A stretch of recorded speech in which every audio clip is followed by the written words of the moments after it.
here, Valhalla Woodworks. It wasn't a scheduled video, but I thought I would do it anyway, just for a crack, just for a laugh. So I'm doing a pallet wood wall, reclaimed pallet wood wall. So here's the pile of pallet wood that's going on the wall.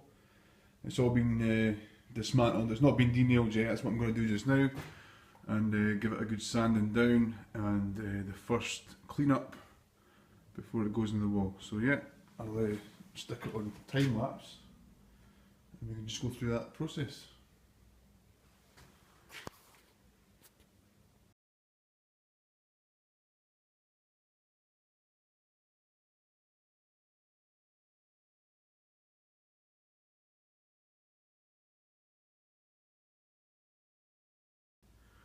That's them pretty much denailed now. I've got a few extra there to do, but I'll do them after this. I want to go through the sanding process quickly that I do to keep the character on these pallet boards.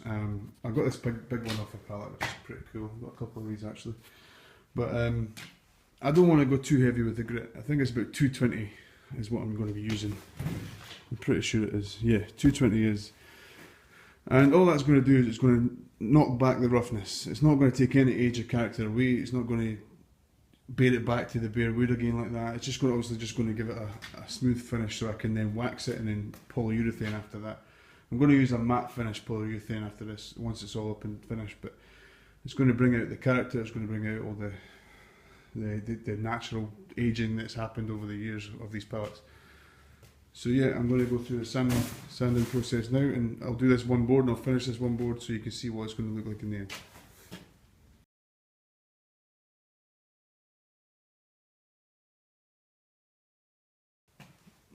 Now you can see what it's done here. It's just basically brought out the character of the board. It's not made it too smooth, it's not went nuts in it.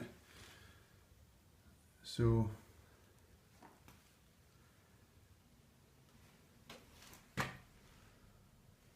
yeah, I'm just going to give it a quick wax and then show you after that. I'm going to dark wax this one. This is going to be a feature one that's going to go right in the centre of the wall, which is going to be really cool. But yeah, I'll wax it quickly and you can see what the outcome's going to be. So let's get a light wax. I've not went nuts with it because obviously it is getting a polyurethane after it. But that's super smooth. There's nothing on it at all the character stayed in it.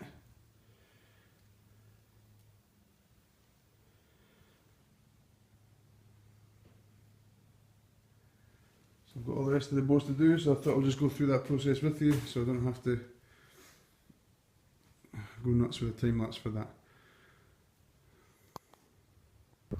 Now I would do this inside the workshop, but I've not got that much room as I've got loads of material just now, but this is not necessarily the order they're going to go in, but I'm just putting them on the grass here.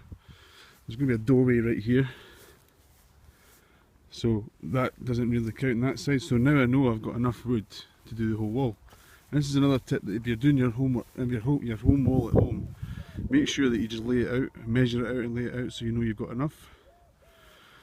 But yeah, it's going to look cool.